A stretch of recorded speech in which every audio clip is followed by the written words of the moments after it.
Bonsoir à tous, c'est un plaisir de vous avoir ce soir avec nous pour ce petit webinaire. On a eu la chance que Alexandre prenne le temps de nous présenter ce qu'il fait avec Within Sales et de nous faire une petite masterclass sur le commercial et sur l'activité commerciale en tant qu'indépendant. Et donc, je vais laisser très simplement la parole à Alexandre pour qu'il se présente, qu'il présente ce qu'ils font et qu'il nous apprenne un peu pendant cette heure, un peu plus que cette heure, tout ce qu'on peut avoir comme connaissance sur le commercial. Donc, Alexandre, the stage is yours. Oui, Carlo, c'est très gentil de m'inviter. Je suis heureux de participer à ce webinaire avec vous. Je vais vous partager pas mal de trucs. Et on va commencer par qui on est, qui je suis et pourquoi est-ce que Giancarlo m'a invité à vous parler aujourd'hui. Donc déjà, on est un des nouveaux partenaires du Club Buy et Wizincell, c'est un cabinet de conseil en développement et en stratégie commerciale que j'ai monté, que j'ai fondé il y a 3 ans, dont l'objectif a toujours été de redonner de la notoriété à la vente en France, parce que vous savez que en France, bah, la vente c'est mal perçu et que quand on va dans les sociétés, souvent les gens nous disent bah non, moi tu peux pas dire que je suis commercial ou moi je suis pas un vendeur, moi j'aime pas vendre et des fois c'est même assez, des fois c'est même vindicatif, alors que dans le monde anglo-saxon c'est exactement l'inverse. Et moi, je pense que au contraire, la vente, c'est extrêmement enrichissant, épanouissant. Il y a plein de skills, qu'ils soient hard ou soft dans la vente. On apprend énormément de choses. Donc, je vais vous en partager un certain nombre aujourd'hui. Et si on se considérait plus comme des vendeurs et moins comme des ingénieurs en France, je pense que l'activité économique de la France serait pas la même. L'autre chose, c'est qu'il y a 200 000 postes de commerciaux vacants en France. 200 000. Et les commerciaux, alors ok, à Paris c'est un peu exceptionnel, hein, mais globalement, les postes de commerciaux sont des postes dans lesquels on gagne mieux sa vie que n'importe quel autre poste à expérience équivalente. Donc, mon objectif en créant Within Sales, c'est à la fois de travailler sur cette notion de notoriété, mais aussi de permettre à nos clients de vendre plus et mieux. Donc, de résoudre des problèmes de vente. Et pourquoi j'en suis arrivé là? Bah parce que moi, je suis un vendeur depuis que je suis petit. Euh, je fais une école de commerce dans laquelle j'apprends absolument pas à vendre. Et quand je sors au début de mon école de commerce, c'était au début des années 2000, on est en pleine crise de la bulle Internet. J'ai fait l'école de commerce de Grenoble. Je trouve pas de... Au départ, je voulais faire du consulting, je voulais faire de l'IT, je voulais faire ce que font les gens qui sortent d'école de commerce en général, donc devenir consultant. Je trouve pas de boulot. Et j'avais qu'une voiture. Donc, je prends ma voiture, je mets mes affaires dedans. J'avais un entretien d'embauche pour Sagem et j'ai été dormir sur le parking de Sagem dans ma voiture. J'ai passé mon entretien, c'était une journée à l'époque, c'était il y a 25 ans, hein. On commençait à 8 heures du matin et on sortait à chaque fois qu'on se faisait éliminer, un peu comme Squid Game par exemple, sauf qu'on ne meurt pas. Mais par contre, ça se passe pas très bien quand on sort. Et donc, moi, j'ai fait toute la journée et je suis arrivé dans les 5 derniers. Et le dernier entretien, je le passe avec le directeur commercial et son board à 22 heures ou 23 heures.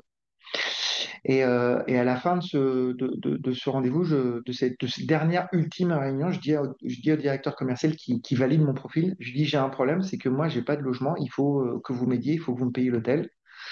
Et il m'a dit bah t'auras une chambre d'hôtel demain. Et résultat, c'est comme ça que j'ai démarré ma vie de commercial et j'ai été vendre des fax et des copieurs en porte-à-porte dans les zones industrielles du 93, du 95 et j'ai fait ça pendant 5 ans. Donc le vrai travail, le vrai commercial militaire, discipliné, à la dure, mais quelle expérience en termes d'apprentissage. Et j'ai aussi gagné beaucoup trop d'argent. La première année, j'ai dû gagner entre 60 et 70 000 euros net. On parle pareil, on parle des zéros de l'époque, donc c'est entre 90 000 et 100 000 euros d'aujourd'hui. Je sors de Sud de courant, donc j'ai remboursé mon prêt étudiant, j'ai changé 3 fois de voiture. L'année suivante, j'ai acheté un appartement. Et donc, ça a été des années à la fois extrêmement difficiles et extrêmement enrichissantes et qui m'ont forgé mon esprit de vendeur, mon esprit de compétiteur, la performance commerciale. J'ai fait ça pendant 15 ans, puisque j'ai fait 10 ans de SAP derrière. Et puis, un petit peu avant mes 40 ans, je me suis posé la question de qu'est-ce que je voulais faire dans ma vie. Est-ce que je voulais continuer la performance commerciale envers et contre tout, gagner de l'argent, développer le business des sociétés pour lesquelles je travaillais. Et j'en ai parlé à mon DG à l'époque. Mon DG m'a dit, tu te poses trop de questions, pars en vacances. Je suis parti en vacances, je suis jamais revenu. J'ai démissionné et je suis rentré dans une start-up d'un entrepreneur qui était beaucoup plus jeune que moi. Donc le mec, il a pris un vieux de 40 ans et il avait 30 ans. Et il a dit, OK, vas-y, je te fais confiance. Et j'ai appris une autre vie avec lui. Et notamment, j'ai appris le management, parce que je me suis assez rapidement retrouvé à devoir manager des dizaines d'ingénieurs jusqu'à 28 ou 29 ingénieurs. En fait, je ne les ai pas managés du tout, c'est eux qui m'ont managé. Et ils ont fait de moi leur commercial favori, mais c'était OK parce que j'étais le directeur général de la BU. Et en fait, on est resté ensemble pendant presque 4 ans. J'ai vendu la BU à Atos, je suis devenu directeur de département chez Atos. Et puis quand Thierry Breton est parti, je suis parti et c'est là où, pour la première fois de ma vie, je suis devenu indépendant. Sauf que quand je suis parti d'Atos, je me suis un peu engueulé avec le DRH. Il faut savoir que quand Thierry Breton part d'Atos, la gouvernance change instantanément. Quand moi je suis chez Atos, j'ai un PNL. Donc ça veut dire que je suis piloté à la marge. Et donc j'ai une certaine autonomie dans les décisions que je prends. Quand il part, on reçoit une lettre qui nous explique que les PNL sont supprimés et qu'on se retrouve rattaché à un directeur au-dessus de nous. Et donc, je me trouve en centre de profit, ou en centre de coût d'ailleurs, l'un ou l'autre, je ne me souviens plus. Mais globalement, je devais faire du chiffre d'affaires et j'ai plus le droit de dépenser rien du tout, même pas une formation pour mes collaborateurs. J'étais voir le DRH, je lui ai dit, bah, je suis pas d'accord. Le DRH a dit, bah, c'est pas grave, si t'es pas d'accord, tu peux partir. Ça m'a un peu énervé. J'ai pris une feuille dans son imprimante et j'ai écrit une lettre de démission devant lui. Et je lui ai remis, il était comme ça. Il m'a dit, t'es sûr? J'ai dit oui. Et donc, j'ai démissionné du jour au lendemain de chez Atos et donc je suis parti sans rien. Donc, quand je me suis lancé en tant qu'indépendant, je me suis lancé sans chômage, sans argent, sans rien, ce qui m'a mis un petit coup de pression parce que quand je suis rentré le soir chez moi, j'ai dit à mon ex-femme que j'étais parti de chez Atos. Elle était très contente parce que c'était quand même des journées assez grosses.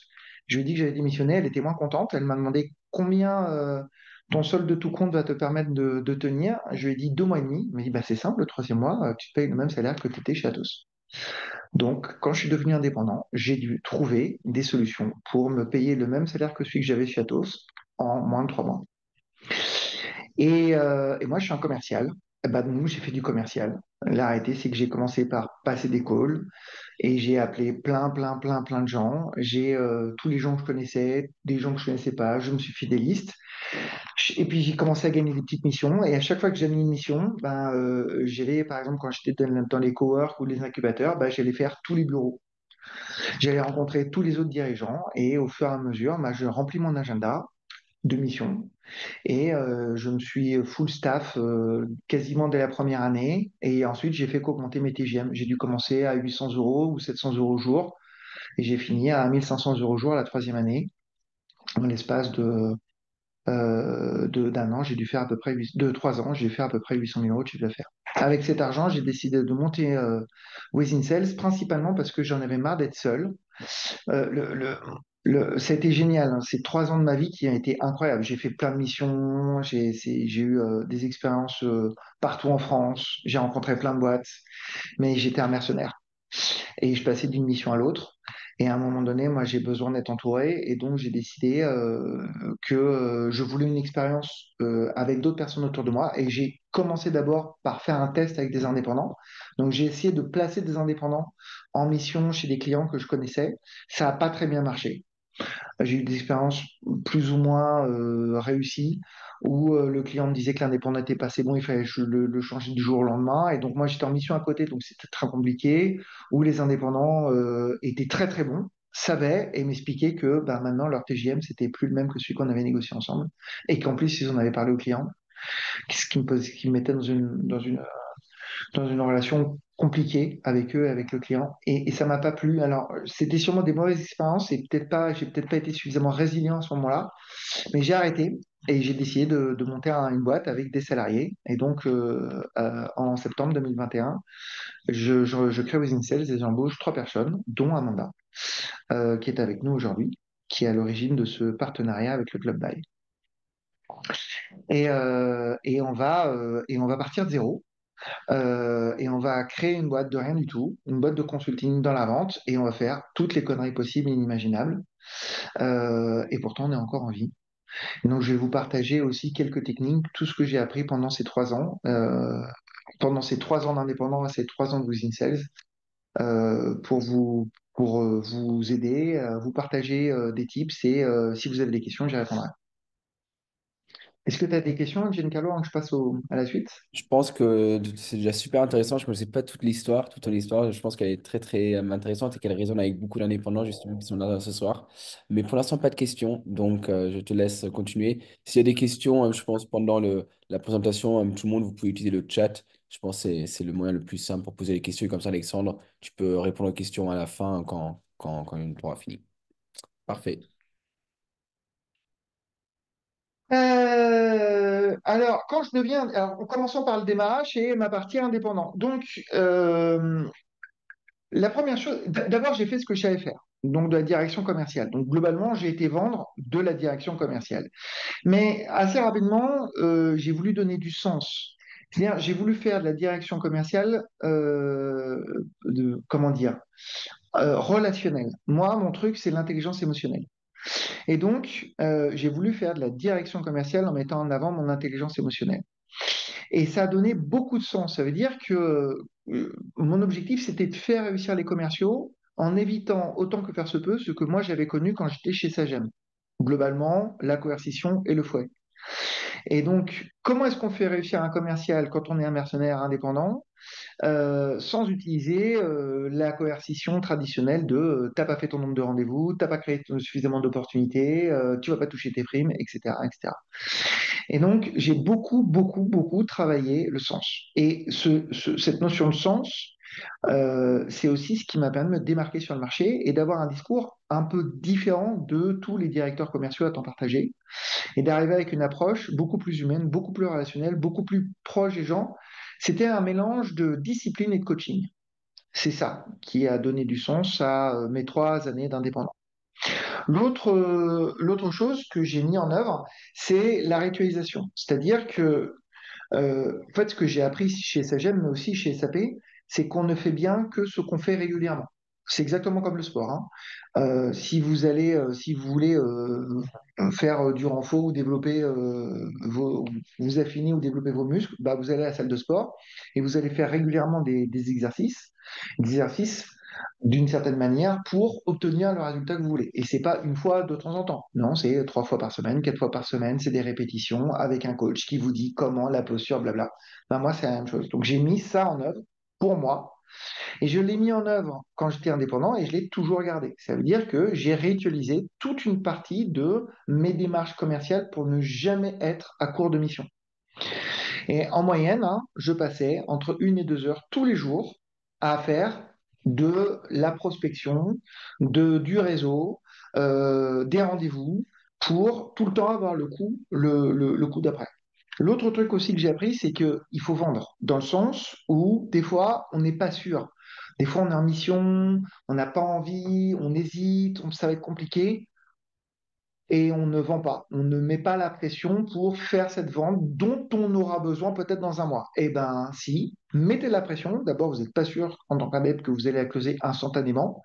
Et au pire, vous trouverez une solution.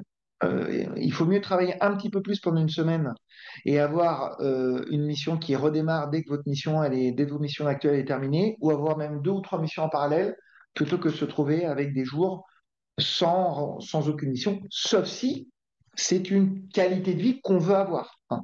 Et justement, ça fait partie de l'équilibre qui est extrêmement important.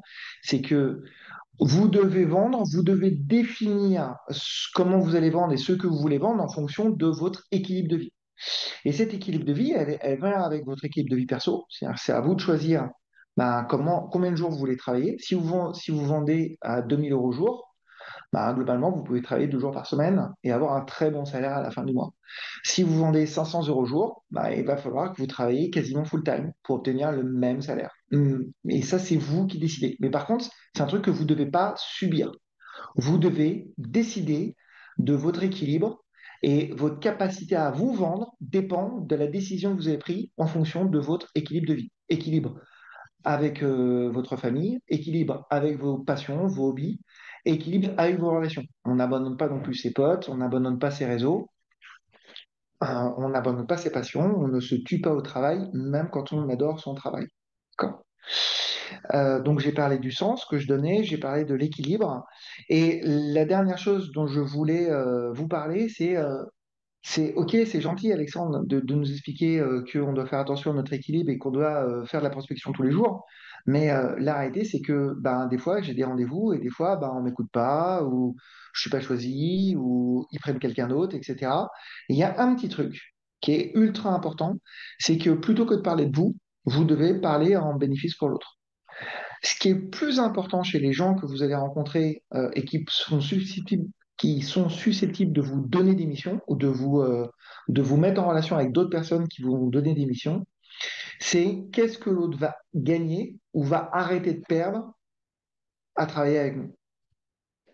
Et finalement, notre autorité, notre légitimité qui vient de notre profil LinkedIn, de nos expériences, de notre maturité, de notre ancienneté, de notre parcours, de tout ce que vous voulez, c'est juste un cadre qui vous illumine et qui permet à l'autre d'avoir confiance en vous, mais c'est absolument pas pour ça qu'il va vous choisir. Il va vous choisir parce qu'il sait que vous allez régler un problème chez lui, parce qu'il sait qu'avec vous, il va avoir un bénéfice pour lui. Euh, donc ça, c'est quand vous vendez vous, mais c'est aussi quand vous vendez vos produits, hein. Ça fonctionne pareil. Ce discours en bénéfice, c'est le même discours que vous vendiez vous, que vous vendiez des services, que vous vendiez des formations, que vous vendiez des webinaires ou que vous vendiez des produits. C'est quel bénéfice votre client va avoir à vous acheter vous, à acheter votre service, à acheter votre produit. Et donc, il y a un bon truc, c'est toujours de se demander, quand on a un client en face de nous, un prospect en face de nous, c'est qu'est-ce que je résous comme problème chez lui? Combien de temps il va gagner avec moi? Combien d'argent il va gagner avec moi? Ou combien de risques il va diminuer grâce à moi? Et ensuite, on parlera que comme ça. Et ça évite de parler trop de soi pour se concentrer sur l'autre. Et une bonne manière de faire ça, ben, c'est de lui poser des questions. Et donc, un des trucs qu'on va voir là, beaucoup, c'est pourquoi est-ce que c'est important de poser des questions à son client ou à son prospect. Donc, je synthétise ce qu'on vient de se dire. Un, on se différencie en travaillant sur son why, le sens qu'on donne à ce qu'on fait et pourquoi ça nous rend différents. Deux, on s'intéresse aux bénéfices chez notre client, donc à que notre client va faire de ce qu'on va lui vendre. Et donc pour ça, on lui pose des questions pour comprendre pourquoi aujourd'hui il ne le fait pas et quels sont ses problèmes, quelles sont les conséquences qu'il a. Quel que soit ce qu'on vend, c'est toujours la même chose. Et trois, on décide de son équilibre avant de vendre. Et notre manière de nous vendre, c'est en fonction de l'équilibre qu'on a choisi. Et pas l'inverse. C'est pas notre équilibre qui doit s'adapter à notre capacité à vendre. C'est notre capacité à vendre qui nous permet de nous équilibrer.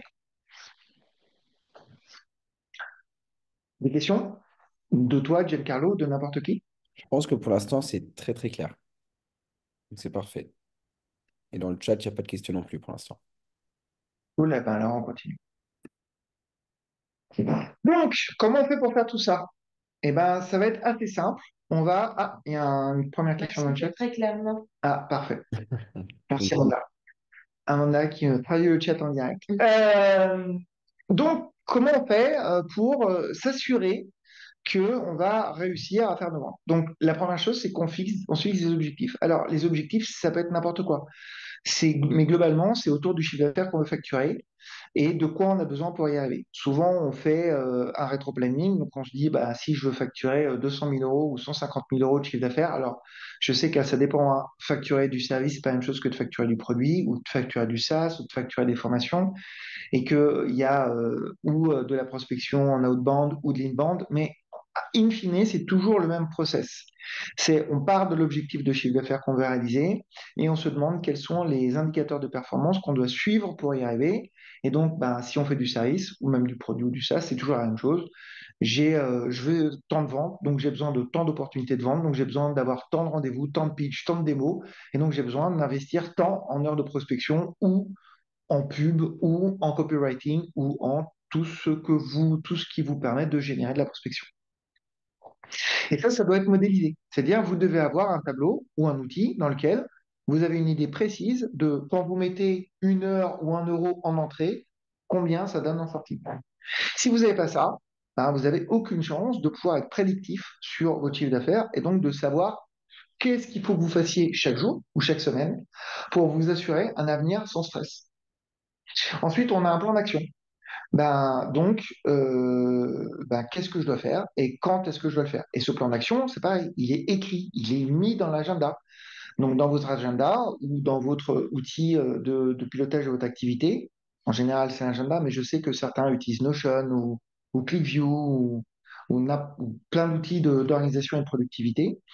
Vous mettez tout ce que vous devez faire et quand est-ce que vous devez le faire. Et vous mettez des notifs et vous faites en sorte que quand vous avez prévu de faire quelque chose qui a un impact sur la pérennité de votre activité et que vous devez le modifier parce qu'il vous arrive n'importe quoi, une urgence client, ou vous avez besoin de prendre du temps pour vous, ou de passer du temps avec votre famille, ben vous l'annulez pas, vous le replanifiez. Toujours. Hein, si on a prévu de faire 2 heures de prospection, 2 heures de marketing digital, 2 heures de pitch, etc., et qu'on ne peut pas le faire, ben on le replanifie 24 heures plus tard, 48 heures plus tard, mais on ne l'annule pas. Sinon, ça va avoir un impact. Et puis, une fois qu'on l'a annulé une fois, tout est possible. Voilà. Bon, je l'ai annulé, j'ai pas trop vu de différence, c'est normal, hein. Si on fait sauter une session, ça change pas grand-chose, mais on va s'habituer à faire sauter des trucs, à être moins rigoureux, moins discipliné, et à la fin, c'est ça qui change. Et à la fin, on se pose des questions, on se dit, merde, je comprends pas, hein. J'ai perdu 30% d'activité là sur les 6 derniers mois, j'ai pas compris. Ah, mais c'est parce que c'est la faute de l'économie. Ça va pas du tout. C'est pas ma faute. Et donc, je peux pas agir dessus. Mais souvent, on est à l'origine de, de, des fluctuations de notre activité.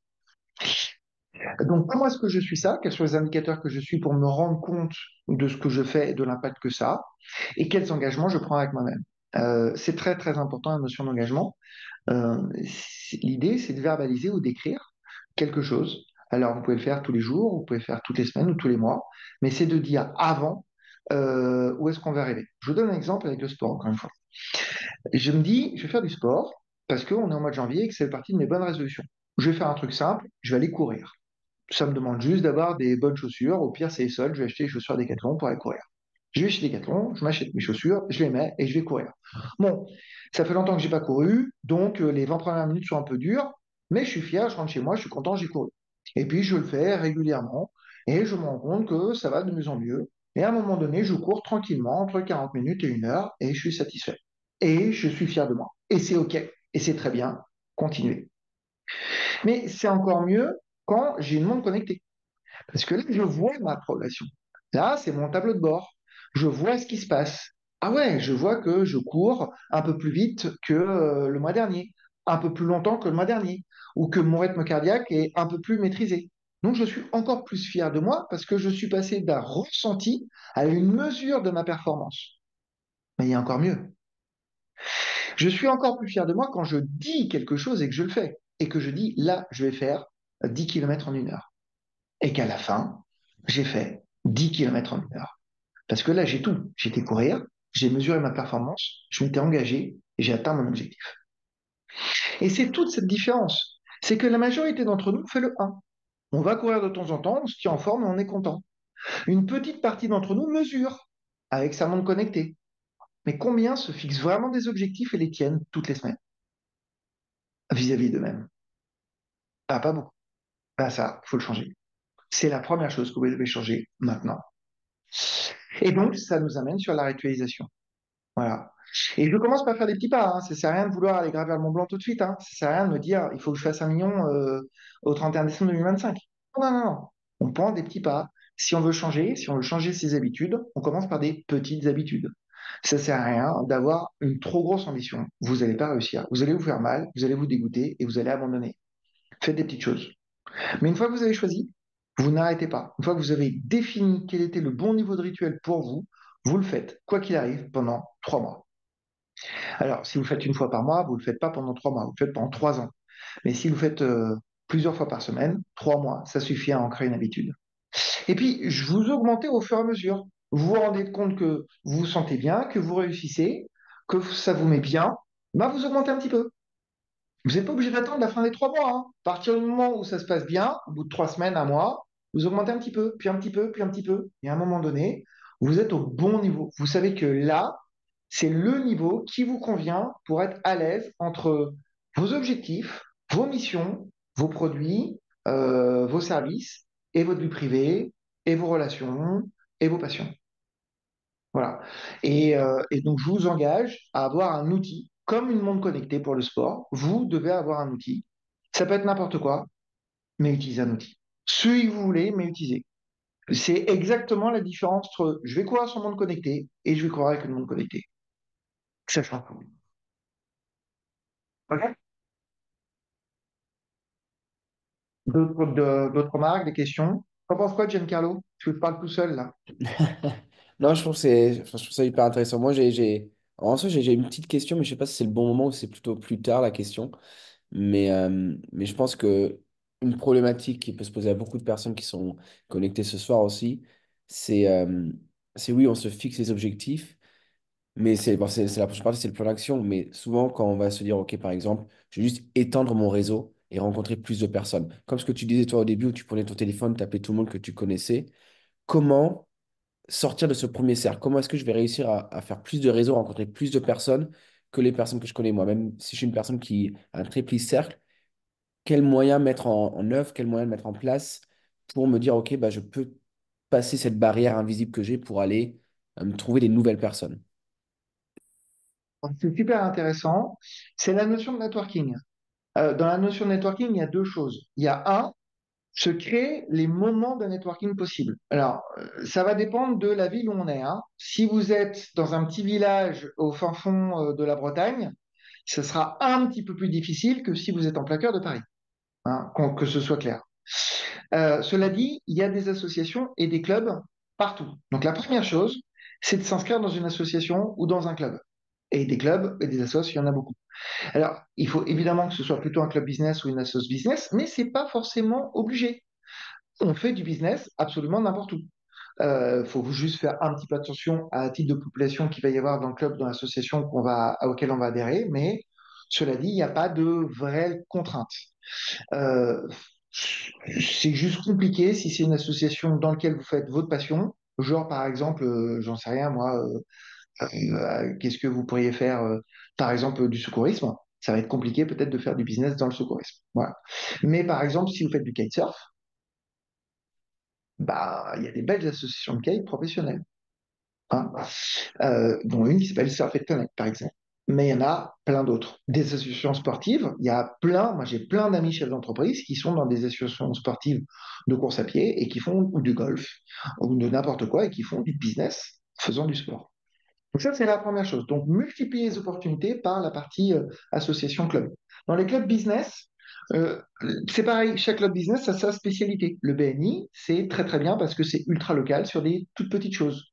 Mais vous avez aussi les masterminds, qui sont des super clubs business. C'est payant, mais souvent au démarrage, on vous permet de commencer à regarder un peu gratuitement avant de vous demander une cotisation. Je vais être franc avec vous.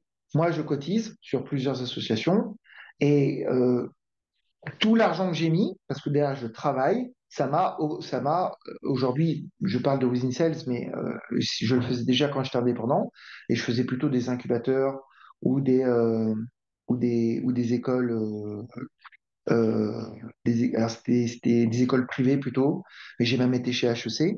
Tous ces trucs-là, ça permet d'aller chercher du réseau. Vous êtes entré, bah, à chaque fois que vous devez parler au maximum de monde, et à chaque fois que vous devez vous faire inviter dans des endroits qui sont un peu en dehors de l'association, c'est-à-dire bah, les soirées. C'est dans les soirées que les choses se passent, dans les déj, les soirées, les journées, ces moments où autour d'un événement particulier, il va y avoir des possibilités de networking. Et là, vous ne devez pas parler aux gens que vous connaissez. Alors évidemment, vous leur dites bonjour, mais vous devez vous planter dans un groupe au milieu du groupe, trois, quatre personnes qui parlent entre elles. Vous allez les voir, vous faites un grand sourire. Au bout de quelques minutes, les gens vont s'arrêter de parler et où vous allez rebondir, où vous présenter et assez rapidement, vous allez nouer de nouvelles relations. Moi, personnellement, aujourd'hui, à chaque fois que je fais networking, je me fixe un nombre de rendez-vous avec lequel je dois repartir. Toujours. C'est entre un et 3 en fonction du type de soirée. Et ça fait à peu près 50% de ma prospection. Donc, voilà un bon moyen d'étendre son réseau et de ne pas rester en entre-soi. Super clair. Merci pour ça. Du coup, je pense que là, le Ouais. plan d'action va être important. De rien, Alix. Ok, alors maintenant on rentre dans la phase de vente. Donc maintenant des tips de vente. Euh, donc comment on vend? La première chose, c'est que, alors évidemment, je le redis, mais je pense qu'une grande partie d'entre vous connaissent ce principe de l'ICP, l'Ideal Customer Profile. Ça ne sert à rien d'aller vendre en dehors de son ICP, hein. Vous allez perdre du temps, de l'argent. Alors vous le faites vraiment quand vous êtes désespéré. Mais sinon, vous devez identifier votre client idéal. Donc le client idéal, c'est celui sur lequel vous allez résoudre le mieux possible les problèmes qu'il a, avec le plus de valeur possible et qui va négocier le moins possible. Globalement, celui où vous allez avoir le plus de satisfaction en vendant le plus cher. D'accord? Bon, une fois que vous avez identifié votre client idéal, et que vous allez autour de ce client idéal faire de la prospection pour lui vendre vos prestations ou vos produits ou vos services, la première chose, c'est que ben, il faut tout préparer. Moi, je ne fais aucun rendez-vous que je n'ai pas préparé. Donc, au minimum, c'est googliser la personne, mettre presse, mettre vidéo, pour voir s'il y a des messages ou si la personne communique, elle a fait des TikTok ou n'importe quoi. Et puis, bien sûr, aller voir son profil LinkedIn. Et si vous êtes sur Insta, son profil Insta. Et si vous êtes sur Facebook, son profil Facebook, etc., etc. Vous devez prendre du temps pour préparer vos rendez-vous. C'est très, très important de ne pas arriver comme une fleur. Le deuxième chose, c'est que c'est un rendez-vous business. On n'est pas là pour jouer aux cartes, hein, ou pour enfiler des perles. C'est tous les rendez-vous que vous prenez, ce sont des rendez-vous business. Donc, il ne faut pas tourner autour du pot. Votre intention, c'est de savoir si la personne en face de vous, elle va vous acheter ou pas quelque chose. Donc, ça demande deux choses. La première, c'est un cadre. Je pose un cadre qui est un cadre business, qui va être du temps, un déroulé, une présentation, une démo, j'en sais rien. Mais ça va être un cadre et je vais expliquer qu'on est bien dans ce cadre. Et pour ça, je pratique, moi, l'intention partagée. Tous les rendez-vous que je fais avec tout le monde, tout le temps, je dis toujours mon intention et je demande toujours l'intention de l'autre. Donc ça donne un truc comme ça. Moi, je serais satisfait à la fin de notre réunion, rendez-vous, déjeuner, soirée, si j'ai pu voir comment est-ce qu'on pourrait travailler ensemble. Ou si on a trouvé un sujet qui nous permettrait d'avancer ou de travailler ensemble. Ou si j'ai identifié un problème que je pourrais résoudre. Je dis mon intention, toujours. Et je n'attends pas que l'autre me juge. Je m'en fous complètement de ce qu'il pense de mon intention. Ce qui est important, c'est de le mettre dans une démarche où intellectuellement, il sait que je suis là pour lui vendre un truc. Mais par contre, je vais aller chercher la réciprocité. Donc, je vais lui demander, et toi, à la fin de notre entretien, à la fin de notre rendez-vous, à la fin du déj, tu seras satisfait si quoi? Qu'est-ce qui te donnera satisfaction? Globalement, et je pose bien cette question-là, j'en ai testé plein, plein, plein, plein, plein. Pour moi, c'est la meilleure. Je vous laisserai vous faire votre avis. Mais globalement, ça veut dire pourquoi tu es là, en fait. Et ce qui va être intéressant, c'est que globalement, vous avez trois types de réponses. Vous avez la réponse ultra synchro avec vous. Ah bah moi aussi, je suis là pour savoir si on peut faire du business ensemble. Bah génial. Bah ça va être fluide. Il y a la réponse mi-figue, mi-raisin. Moi, je suis là pour connaître ou savoir ce que tu fais ou en apprendre plus sur toi. Donc c'est pas un full oui, mais c'est pas un full non non plus. Et puis il y a le troisième type de réponse qui est plutôt une réponse froide ou rigide, qui est moi je suis là pour faire de la veille, ou moi je sais pas pourquoi je suis là, ou je suis là parce que tu m'as forcé à prendre mon rendez-vous, ou je suis là parce que ton commercial était très bon, ou je suis là parce qu'on m'a demandé de venir te voir. Bon, globalement, à un moment un peu compliqué, ça va être un peu compliqué. Ben, vous avez tout intérêt à savoir dans quel état d'esprit est votre interlocuteur avant de commencer à prendre une demi-heure ou une heure avec lui. Mais je vous garantis, ça va changer votre vie, hein. Vous allez voir, ça va littéralement changer votre vie. Préparez, cadrez, partagez votre intention. Et vos rendez-vous vont être complètement différents. Une fois qu'on a fait ça, et que d'où on a la confiance, parce que là, on n'a plus d'agenda caché, hein. Là, on est full transparent. Bah, donc, on peut synchroniser avec son interlocuteur. Au lieu d'essayer de se justifier de pourquoi on est là, de ce qu'on vend, de qui on est, on va s'intéresser à l'autre. On veut lui poser des questions. Et je vais m'intéresser à l'autre pour prendre qui il est, ce qu'il fait. Et en fait, ce qui va m'intéresser, c'est pas finalement sa société ou ses collègues. C'est si je vends un truc à sa boîte, parce que c'est sa boîte qui va m'acheter quelque chose, bon, si c'est un particulier, ça va être lui, mais qu'est-ce que ça change pour lui en tant que personne? C'est très très rare de vendre un truc qu'à un seul mec. Souvent, il y a plein d'effets secondaires au fait qu'on vende un truc à quelqu'un, où il est dans un service, où il a des collègues, où il a une boîte, où il a une famille, où il a des amis. Enfin, en tout cas, globalement, ça ne va pas changer que sa life à lui. Et souvent, on a tendance à pas demander ce que ça change à sa life. Souvent, on a tendance à plutôt, si on est dans le B2B, par exemple, parler de l'entreprise. Qu'est-ce que tu as comme Qu'est-ce que ton entreprise a comme problème et pourquoi est-ce que c'est toi qui m'achètes ça? Et on va rester aux notions de fonction. Mais en fait, ça peut vraiment avoir des incidences relativement fortes sur la personne en face de nous.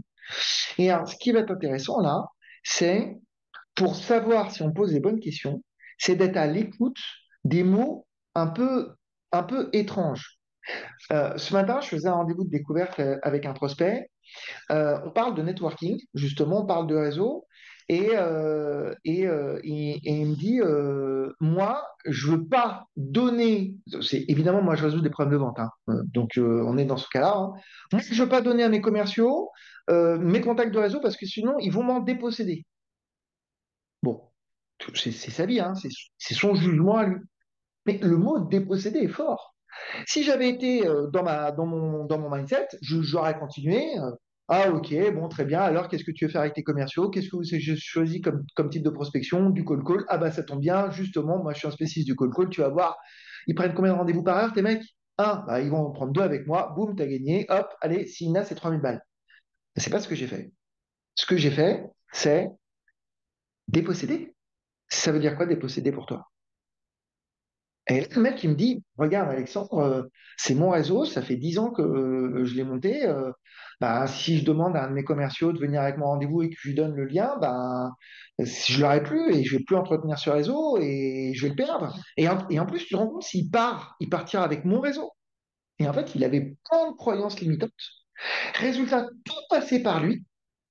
Et ses commerciaux, bah, ils avaient que les miettes. Et donc, c'est pour ça qu'ils n'étaient pas super performants. Alors, c'est pas que pour ça. Mais à partir de là, on peut commencer à discuter.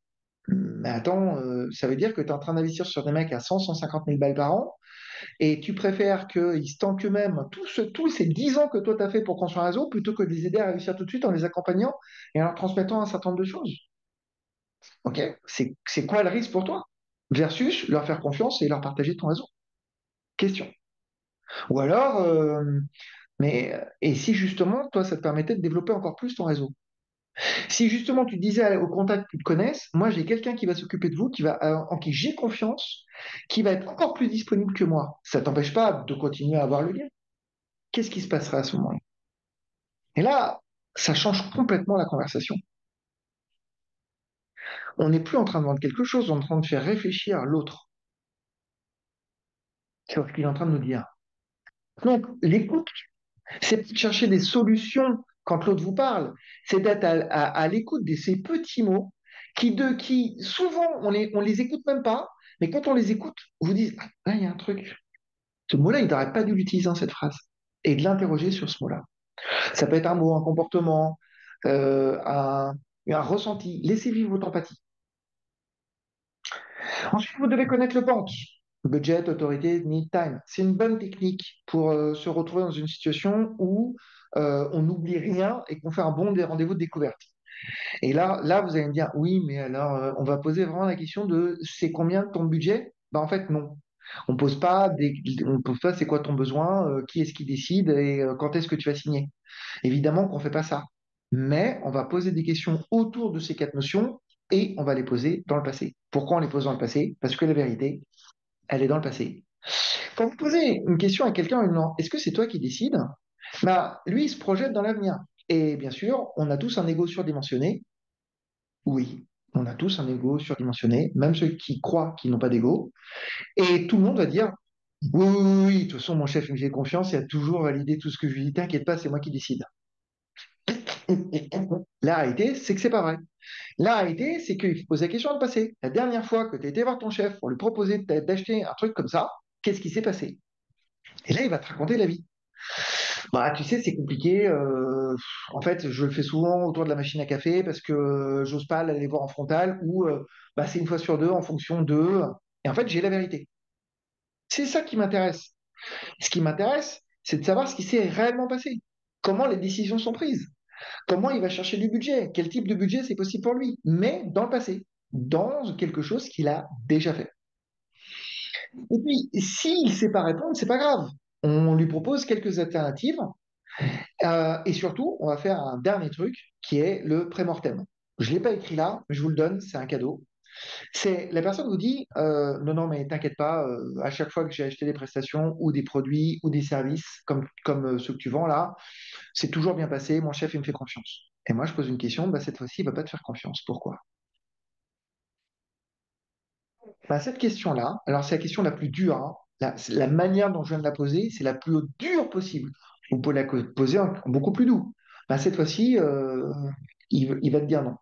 Ou qu'est-ce qui se passe s'il te dit non? Ou il pourrait te dire non. Pourquoi est-ce qu'il pourrait te dire non? Il y a plein de manières de poser cette question. La poser au présent, c'est la plus dure et donc c'est celle qui va marquer le plus son interlocuteur, qui va le faire le plus réfléchir, qui va le plus t'envoyer dans les cordes. L'utiliser le conditionnel, c'est celle qui va être le plus doux. L'intérêt du prémortem au présent, ben, c'est qu'on va voir la vérité. Là, pourquoi il va me dire non? Parce qu'il ne croit pas dans le produit en fait. Parce qu'il t'a pas rencontré. Parce qu'il va me dire que c'est un truc dont on n'a pas besoin. Ou parce que, je sais pas, il est mal luné. Ben, en lui faisant exprimer qu'est-ce qui pourrait se passer s'il dit non, ben, tu commences à le catcher et à anticiper les futurs incertains qui sont ceux de la vie. Et donc, tu le prépares en fait. C'est la fameuse blague au sketch de Coluche, pour les plus vieux d'entre vous, qui dit un homme averti en vaut deux. Et je vous conseille de taper sur Google un homme averti en vaut deux, Coluche. Et vous allez voir que votre donc prospect averti en vaudra deux.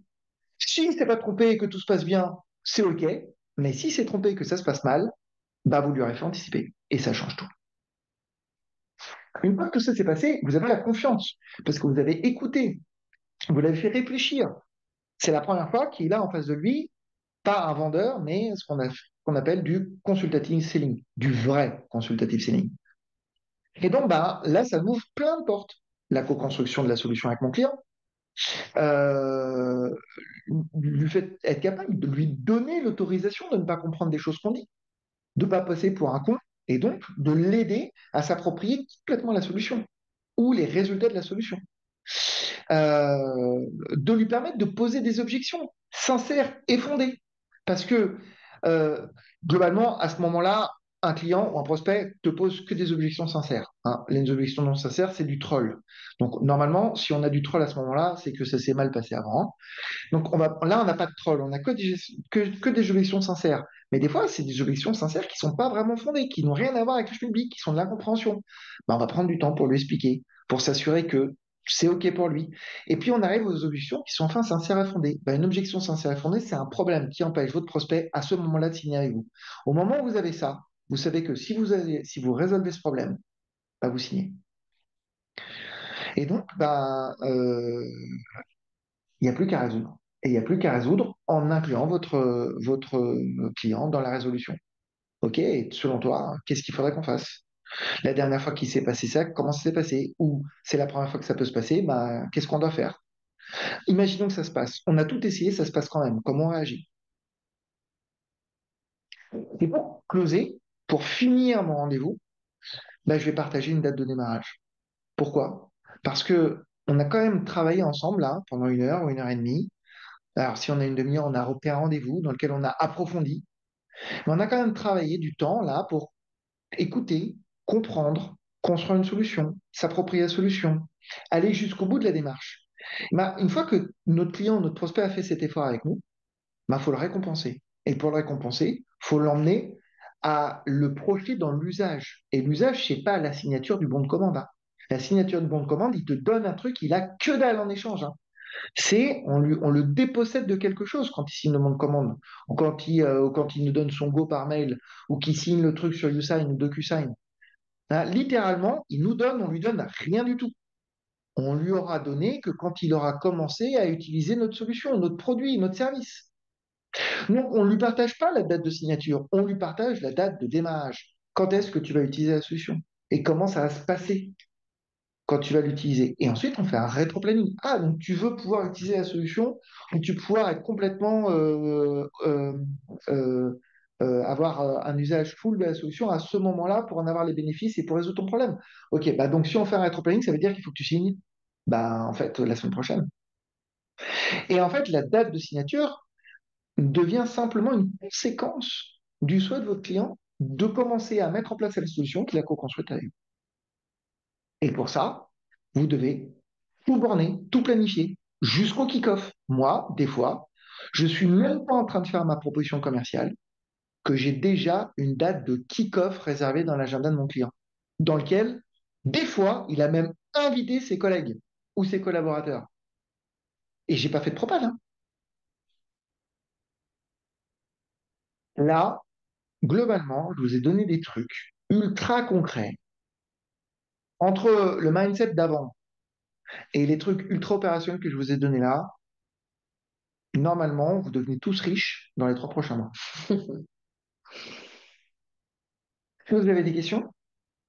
Moi, je vais peut-être lancer la première question et pendant ce temps, les autres peuvent réfléchir à leurs questions. Ah, il y a une petite question qui est le kick-off. Si tu peux te faire expliquer, Alexandre, Ah oui, c'est le kick-off, c'est ouais, le rendez-vous de démarrage. Alors, on le fait beaucoup sur des missions de type service ou SaaS. C'est à partir de quand tu veux utiliser la solution. Voilà. Bon, si tu vends un produit, c'est à partir de quand tu veux que le produit arrive chez toi. Ou à partir de quand tu vas utiliser le produit pour ton entreprise. Voilà. Et moi, du coup, la question, pendant que les autres réfléchissent à leurs questions et profitent de l'expérience d'Alexandre, parce que je vous conseille quand même, vous avez beaucoup de chance de pouvoir poser toutes vos questions là. Moi, c'est peut-être juste avant le start, c'est le moment d'arriver à ce rendez-vous. Deux questions. La première, comment est-ce que je vais briser la glace avec une personne?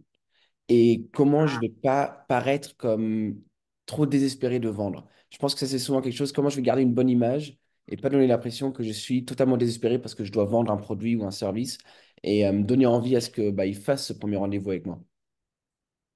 Alors, peut-être que si je m'en pratique ce que je viens d'expliquer, peut-être que le sujet là, c'est Giancarlo. Ça veut dire quoi désespéré pour toi? Je pensais sur le côté où parfois on peut paraître très salesy, très agressif dans la vente et où on est, enfin moi je peux parler avec une personne en face de moi et j'ai vraiment l'impression qu'elle va tout dire et tout faire pour vendre son produit ou son service. Et comment est-ce qu'on peut garder une dynamique où on n'est pas, où on ne paraît pas désespéré, on ne paraît pas trop en train de vendre. Ni désespéré, si, il faut paraître en train de vendre. C'est ce que je dis au départ. Ok. Il faut paraître en train de vendre, mais il faut pas être ni désespéré, ni agressif. N'empêche que, alors ok, j'ai été très très vite, Hmm. mais j'ai fait du mindset et de la méthodo. Est-ce que dans ce que j'ai dit là, depuis 40 minutes, tu as senti du désespoir ou de l'agressivité? Non, pas du tout. Non, c'est vrai, clairement pas. Ok. On a une autre question. Enfin, une question une fois pour le BANT, pour expliquer BANT. Et après, il y a une question de Nadia pour un conseil en cas de coup de mou en termes de networking. Alors le blanc, c'est Budget Authorities Need Time. Donc c'est une technique de découverte. C'est la technique la plus simple. C'est juste un mémotechnique. pour ne pas oublier qu'il faut poser des questions autour du budget, qu'il faut poser des questions autour de la proposition de valeur, qu'il faut poser des questions autour de comment ça se décide. On n'est jamais tout seul à décider. Même chez nous, on a une femme ou un homme qui va décider avec nous. Hein, on fait pas, sauf si on est un ermite dans une grotte, sinon on n'est jamais tout seul à décider. Et le time, c'est quand? C'est quand est-ce qu'on veut utiliser. Le coup, il y a plein de trucs sur le banc, hein. Google, Wikipédia, banque, tout ce que vous voulez. Le coup de mou, Nadia, écoute, à part l'alcool, non, je plaisante. Le coup de mou, c'est pas ça. Quand on fait du networking, surtout, en fait, on n'essaye pas de vendre pendant le networking. Dans le networking, on rencontre des gens qui nous intéressent, avec lesquels on va avoir envie d'avoir un rendez-vous pour vendre. Donc, on y va, tranquille, on se détend, on écoute, on partage un bon moment, et quand ça file bien, on prend rendez-vous. En fait, on est là pour passer un bon moment. Et quand on est fatigué, on n'y va pas. Et il y a des gens avec lesquels le networking, ça passera jamais, et on fait autre chose. Il y a des assos sportives, des assos business, moi je fais du mentorat. Dans le mentorat, il n'y a pas beaucoup de business, hein. Un jour, j'ai une mentorée avec qui ça se passait super bien. Et je sais pas, un jour, elle m'appelle, elle me dit, écoute, il faut que je présente ma mère. OK. Sa mère était chef d'entreprise. C'est un client qu'on a depuis un an et demi. La semaine dernière, un mentoré que j'ai eu il y a 3 ans, il m'avait dit, un jour, Alexandre, je te rappellerai quand j'aurai de l'argent. Il m'a appelé la semaine dernière. Il m'a dit, j'ai de l'argent, on va travailler ensemble. Bon, et je ne fais pas de business. Je passe juste du bon moment et je donne à l'univers et l'univers me rend. Voilà. Il faut toujours que l'intention partagée soit OK avant la prise de rendez-vous, on est d'accord? Alors, non, on n'est pas d'accord, Alix. L'intention partagée, c'est le début d'un rendez-vous. Tu peux prendre un rendez-vous sans avoir à partager ton intention. J'ai bien aimé ce que tu fais, j'ai bien aimé le moment qu'on a passé ensemble. Est-ce que ça te dit qu'on se revoit, qu'on va boire un café, on prend une demi-heure? On pourra approfondir pour se présenter. Est-ce que tu serais disponible vendredi matin? On peut se faire un café visio à 8h30 ou sinon on peut aussi juste en début d'après-midi. On va trouver un moment. L'idée, c'est plutôt de réserver du temps de disponible de l'autre. D'accord? Et c'est à ce moment-là, quand on a ce temps disponible qui nous est donné par l'autre parce qu'on l'a demandé, que là, on partage son intention. De rien, Elisabeth. Merci, Michel. C'est super, super clair. Est-ce qu'il y a d'autres questions du coup?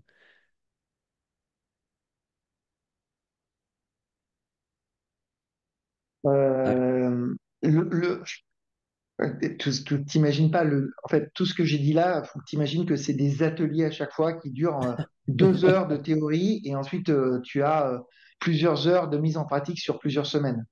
Mais le closing, c'est un état d'esprit. Ça veut dire que, en fait, tu closes dès le démarrage de ton premier rendez-vous. Quand tu mets un cadre, que tu partages ton intention, que tu écoutes ton interlocuteur, que tu co-construis avec lui, que tu traites ses objections, que tu prends le temps de lui expliquer, tu te mets dans une démarche de closing naturelle. Quand tu prends le prochain rendez-vous, en fait, euh, tu vas être dans une démarche de closing. Et tout est réalisé, tout ce mindset que tu as depuis le début des premières secondes de ton premier entretien jusqu'à la fin, à un moment donné, ton client, il est prêt, il est à côté de toi, mais il n'a pas encore osé faire le premier pas. À ce moment-là, tu lui prends la main et tu le tires, ou tu lui donnes une petite tape sur l'épaule. Et il n'y a rien de plus à faire.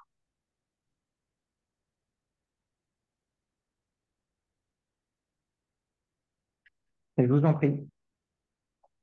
Comment demander à nos clients de l'aide pour finaliser une vente? Comment demander à nos clients de l'aide pour finaliser une vente? Alors moi, ça veut dire de demander une sorte de référence. Donc on a c'est ça, hein. Je... Juliette, Globalement, il faut qu'elle chez précise. Juliette, oui, oui, c'est c'est ça. ça. Un truc que je fais, Juliette, euh, nous, on a des références clients de ouf. On a des clients qui nous adorent littéralement. Moi, ce que je dis à mes prospects, c'est, j'ai pas de souci pour te mettre en relation avec un de mes clients. Par contre, imagine, tu es mon client et je t'appelle pour te mettre en relation avec un de mes prospects. Qu'est-ce que tu as envie pour moi? Là, il va me dire, bah non, mais je vais t'aider à fond si en plus si ça se passe bien, donc tu as envie que je signe. Donc, t'as pas envie que je te fasse perdre mon temps. Donc, ça veut dire que moi, tu me dis oui et que tu me dis que tu as juste besoin de discuter avec un client, mais que si mon client te dit c'est OK, qu'il te rassure, on signe ensemble. Et dans ce cas-là, et uniquement dans ce cas-là, je te mets en relation avec un de mes clients. Parce que toi, quand tu seras un de mes clients et que je te mettrai en relation avec un de mes prospects, tu voudras que mon prospect signe avec moi parce que tu m'aimes et que tu n'as pas envie de perdre ton temps. Donc, si tu es OK pour ce principe, il n'y a pas de souci. On est d'accord sur tout le reste et je te mets en relation avec un de mes clients, mais en fait, la vente est déjà faite. Et ça, c'est ultra puissant. C'est pas une réponse, j'adore. Euh, Ah merde, j'ai départagé mon écran. J'avais un dernier slide. Je le Yes, redonne. Je je le pense que c'est redonne. vraiment parfait pour aller plus loin. Ouais, c'est ça. Donc, bah, je vous ai donné plein d'actions concrètes à mettre en place dès demain. Il y a plein de trucs que vous pouvez trouver sur le Cloud Buy. Il y a des ateliers, des e-books, des machins.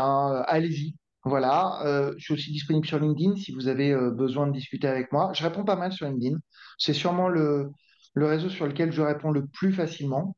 Et puis, bah, vous avez déjà plein de trucs à tester. Et puis, si vous voulez approfondir, bah, Amanda, nos ateliers, le Club Buy, Giancarlo et moi, on est à votre disposition. Exactement. Et du coup, pour ajouter là-dessus, Within Sales et du coup, un nouveau partenaire, le Club Buy, vous allez retrouver toutes les offres sur votre espace personnel. On va aussi vous partager à plusieurs occasions les offres et les détails. N'hésitez pas aussi à m'envoyer un email à moi si vous avez des questions et je vous explique toutes les offres et je peux vous aider à choisir les bonnes offres qui correspondent à vos besoins, tout simplement. Mais vraiment, je vous pousse à l'utiliser un maximum. Vous avez vu la qualité des conseils. Donc, si vous pouvez faire des ateliers ou prendre vraiment les offres Sales Ops ou structuration, je pense que ça peut beaucoup vous aider dans votre activité. Donc, un vrai plaisir d'avoir Alexandre et Amanda en tant que partenaires et hâte de voir les résultats qu'il y aura pour vous tous. Et merci beaucoup, Alexandre, pour ton temps et pour cette intervention de qualité. Je vous remercie. Je te remercie de m'avoir